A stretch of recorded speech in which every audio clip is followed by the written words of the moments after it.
The Shard, London. 52nd floor.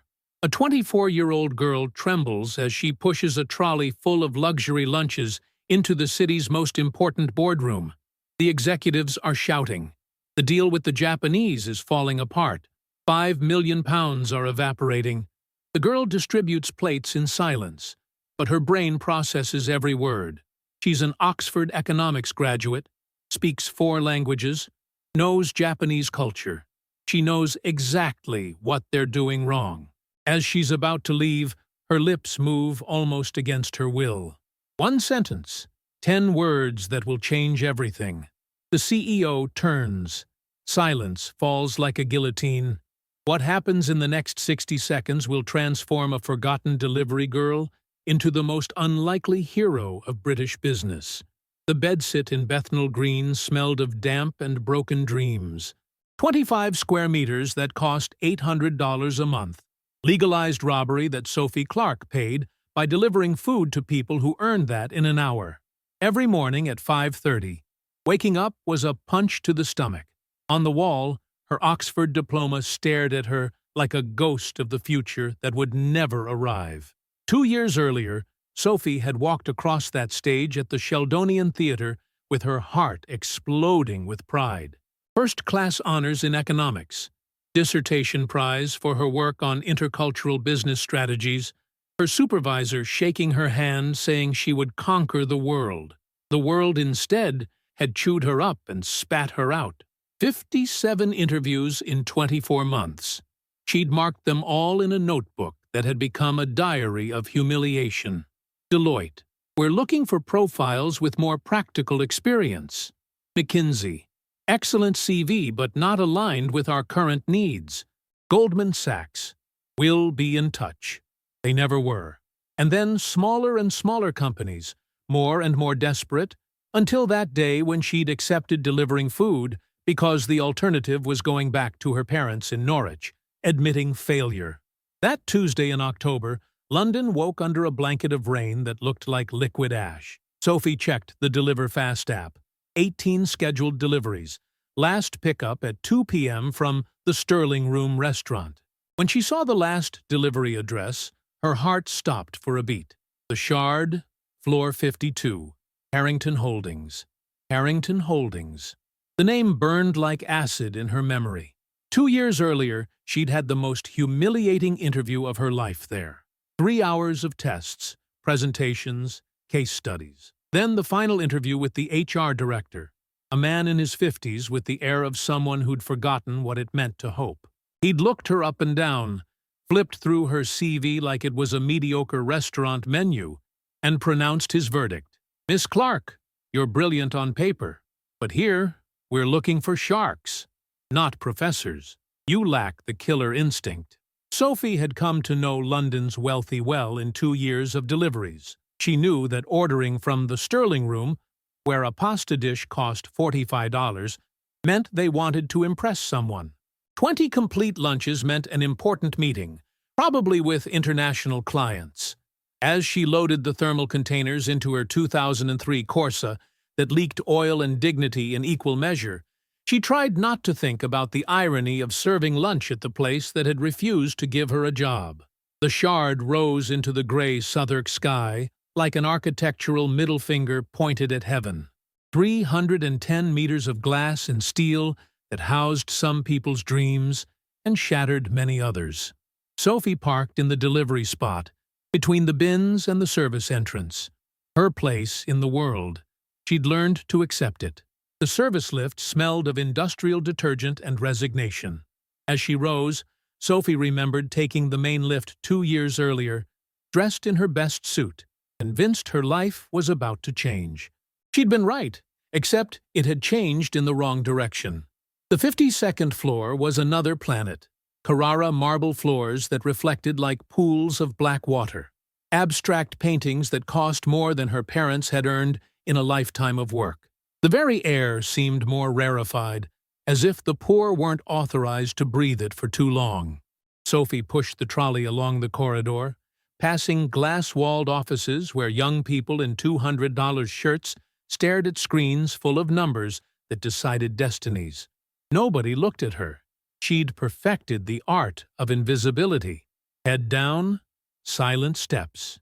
Existence reduced to the bare minimum. The main boardroom was at the end of the corridor. 300 square meters of glass and ambition, with a panoramic view of London. Sophie could see through the transparent walls before she even entered. 12 men in Savile Row suits who looked on the verge of a collective heart attack. Marcus Harrington was unmistakable. 6 feet of pure presence, perfectly groomed salt and pepper hair. A suit that probably cost what Sophie earned in 3 months. He was a legend in London's financial world. Started from nothing, built a £2 billion empire. The papers called him the Wolf of Canary Wharf. At that moment, the wolf looked wounded. Sophie entered silently through the service door. The air in the room was electric, charged with tension and fear.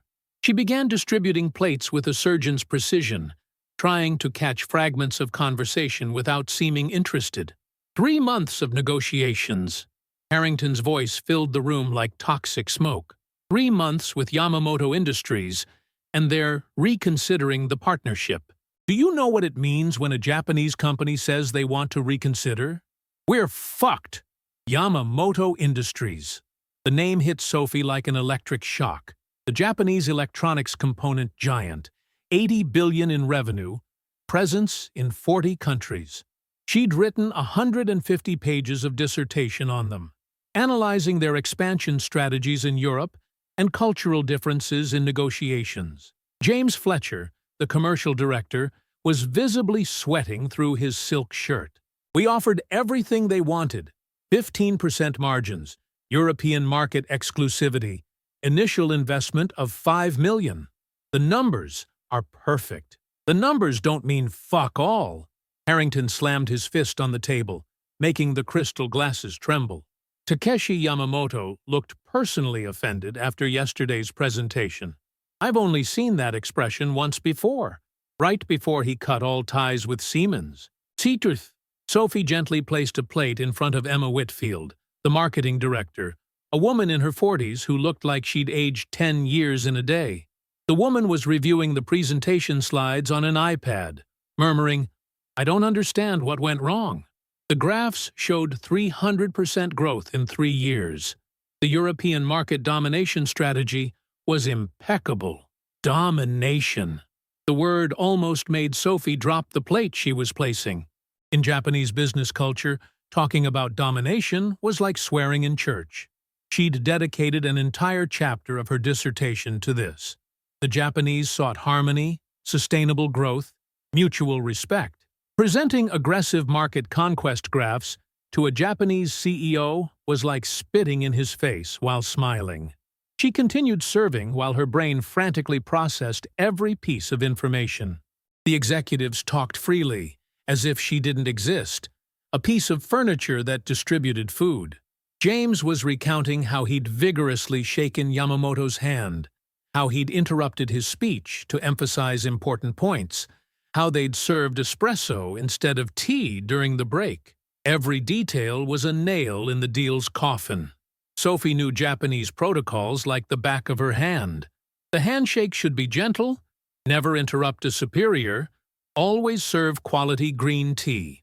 They'd violated every single unwritten rule of Japanese business. "We have until tomorrow," said Harrington, his voice suddenly tired.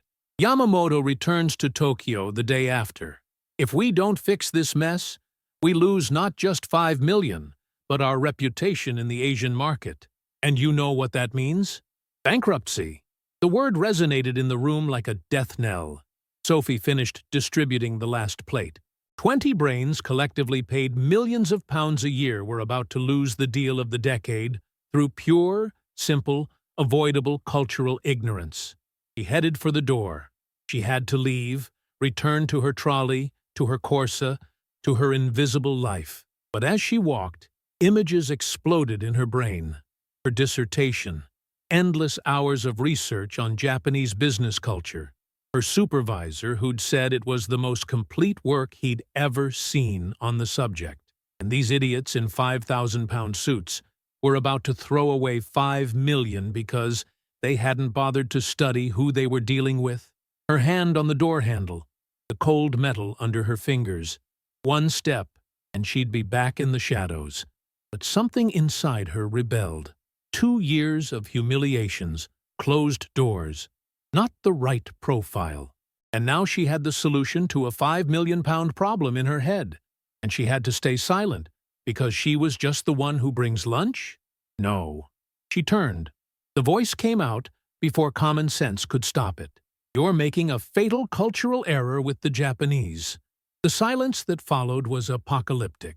20 heads turned in unison, like in a horror film.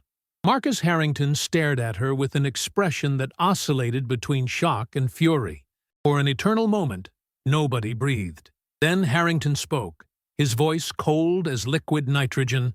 "I beg your pardon?" Sophie felt her legs tremble, but straightened her back. She'd already crossed the Rubicon. The Japanese value harmony above profit. The concept is called abue. Presenting market domination graphs is considered aggressive and disrespectful. Interrupting while they speak is unforgivable in their culture. Serving coffee instead of tea is like saying you didn't bother to know them. You've done everything wrong. And who the fuck are you? James Fletcher's voice dripped with contempt. The delivery girl? I graduated in economics from Oxford, Sophie replied, finding strength in her own knowledge. First-class honors. Dissertation on intercultural negotiation strategies in the Asian market, with specific focus on Yamamoto industries. I speak basic Japanese and... She paused, pulling out her cracked phone. I have the personal number of Yuki Tanaka, Takeshi Yamamoto's executive assistant. I met her at a conference 2 years ago. The silence this time was different. Not shock, but calculation. Harrington slowly rose from his chair, walked towards her.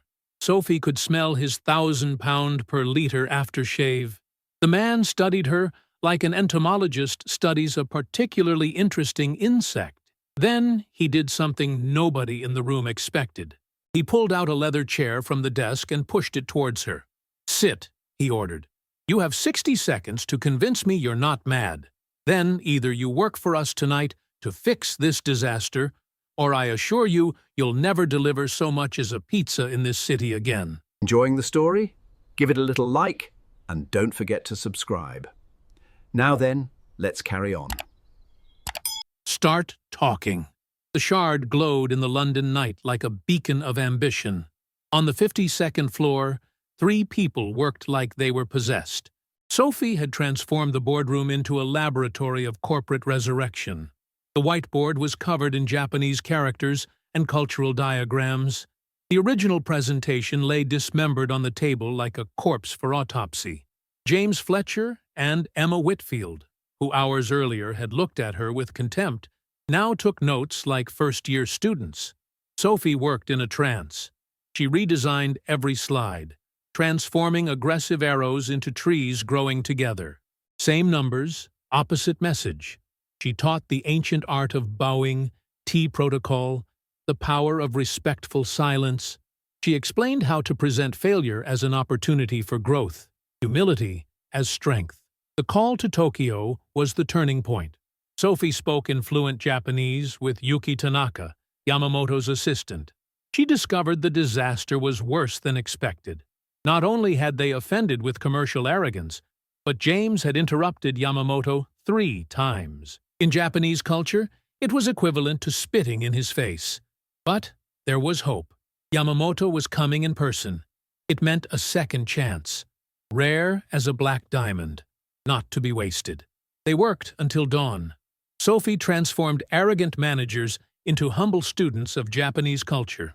When Harrington arrived at 5 in the morning and saw the new presentation, he understood that this girl had done in one night what consultants paid millions hadn't managed in months.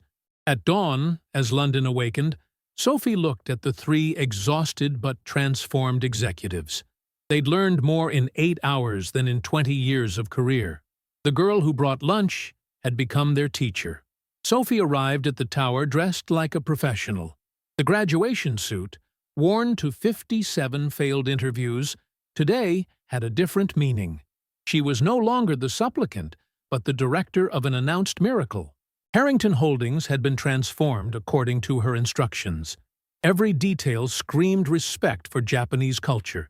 Ikebana instead of orchids, green tea instead of coffee, lowered temperature, silence instead of chatter.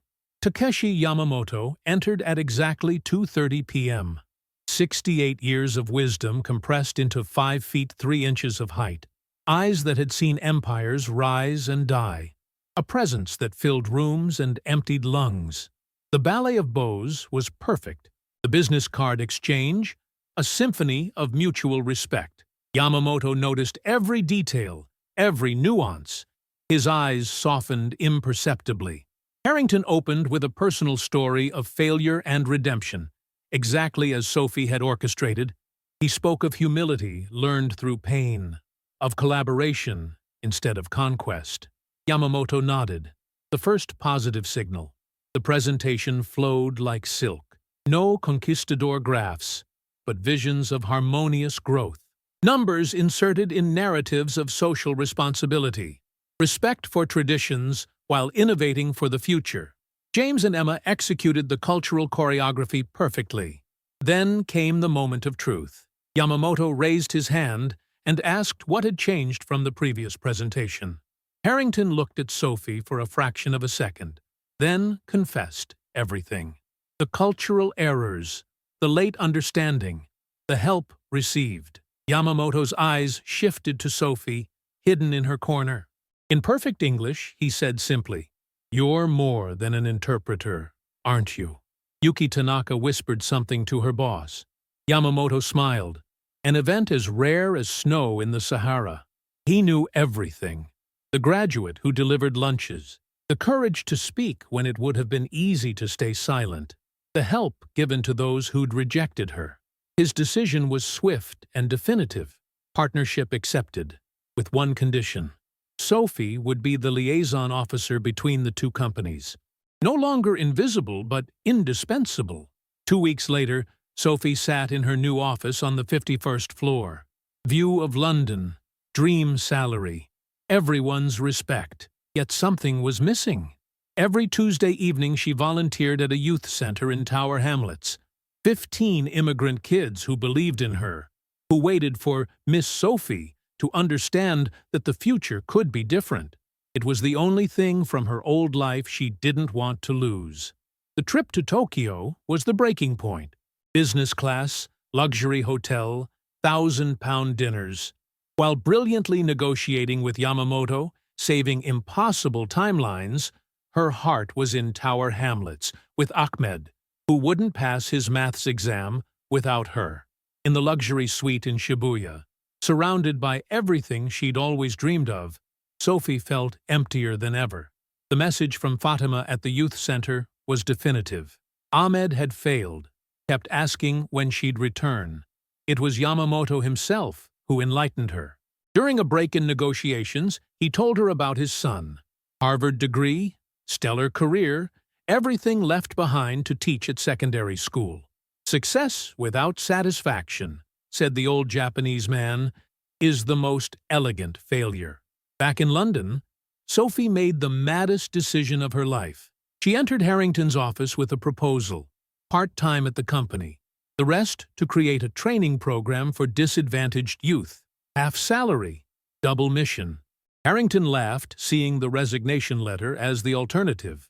But he understood. This girl had saved 5 million, not through technique, but through heart. And hearts can't be bought. Thus was born Global Bridges, sponsored by Harrington Holdings.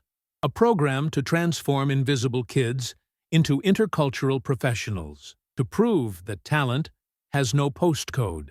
1 year later, the Great Hall at Oxford was overflowing with disbelief. 300 people watched the miracle projected on the screen. 60 kids the system had discarded had become London's most sought-after professionals.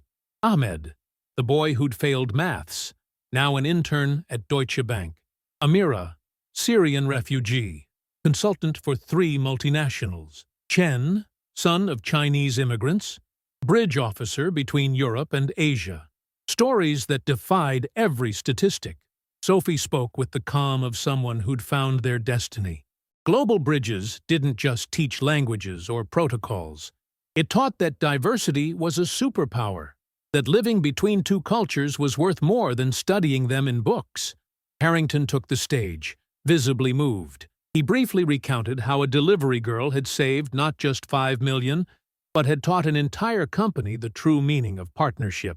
Yamamoto, who'd come specially from Tokyo, blessed the project with a few powerful words. He quoted the Japanese proverb about falling 7 times and getting up 8. Sophie hadn't just got up, she'd built stairs for others. The culminating moment came with a question from the audience about economic sacrifices. Sophie simply showed a video. Ahmed teaching maths to younger children using her method. The answer was in those children's eyes.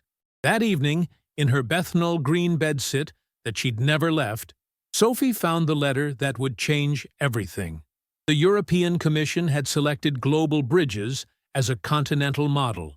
50 million euros. 20 cities. The phone rang. Ahmed had been accepted at Oxford with a full scholarship. Sophie would teach there next year. Professor without a doctorate, but with something more precious. Lived experience on both sides of the social bridge. 5 years after that fateful delivery, Europe had changed. Not in the palaces of power, but in the people who populated them. Faces of every color sat on boards of directors, not for quotas, but for competence. Global Bridges' headquarters was a reclaimed building in Bethnal Green. Sophie had chosen to stay close to the roots. 20,000 young people trained, 50 cities transformed, a continent discovering that talent had no passport. That spring morning, as Sophie read yet another success story, an Afghan refugee had just saved a £10 million deal for a German company. Ahmed entered her office. He'd become associate director, responsible for African expansion. The BBC wanted to make a documentary about her, the delivery girl who changed Europe. Sophie refused, as always. It wasn't her story that mattered, but the thousands she'd made possible. At the graduation event for the new class, Sophie watched the radiant faces of kids who 6 months earlier were surviving. Now they had contracts with Google, McKinsey, the UN. Amira took the stage for the final speech, from refugee to executive in 5 years. Amira's words resonated in the auditorium. That woman who dared to stand up where she wasn't invited had lit a light that now illuminated thousands of lives. Sophie stood to respond. She spoke briefly, but every word was a seed. Invisibility was a superpower because it allowed you to see what others couldn't see. Every door opened had to stay open for those who came after. As the kids left the auditorium to conquer the world, Sophie's phone rang. It was Maria, a Deliveroo rider. She'd just heard in a Microsoft meeting that they were about to lose a contract with India due to cultural misunderstandings. Maria was from Mumbai, knew exactly how to solve it. Sophie smiled. The circle was starting again. She took the keys to her old Corsa, kept as a reminder, and left for the Microsoft Tower. Another life was about to change. Another invisible talent was about to shine. Driving through London, Sophie reflected on the simplest and most powerful truth she'd discovered. Miracles don't fall from the sky. They're created by people who find the courage to say, "I know how to solve this," when the world thinks they don't have the right to speak. The shy girl who delivered lunches had become the woman who delivered futures. And the revolution continued, silent but unstoppable. One lunch delivered, one life changed at a time. On the wall of Global Bridges headquarters, a phrase in 20 languages reminded everyone of the fundamental lesson. It doesn't matter where you come from. What matters is the courage to go where no one thinks you can reach. And across Europe, thousands of kids were reaching exactly there, in places the world had decided weren't for them. All because a girl with a useless degree had dared to interrupt a meeting where she wasn't invited. Because sometimes, to save £5 million, you need someone who knows what it means not to have £5 for dinner. And that hunger, that perspective, that determination, is worth more than all the MBAs in the world. Did this story move you? Hit like and subscribe. Comment. Have you ever found the courage to speak when everyone said to stay quiet? Share with those who need to believe in miracles. Remember, you're never too small to change the world. Next video: the waitress who saved an empire with a single sentence.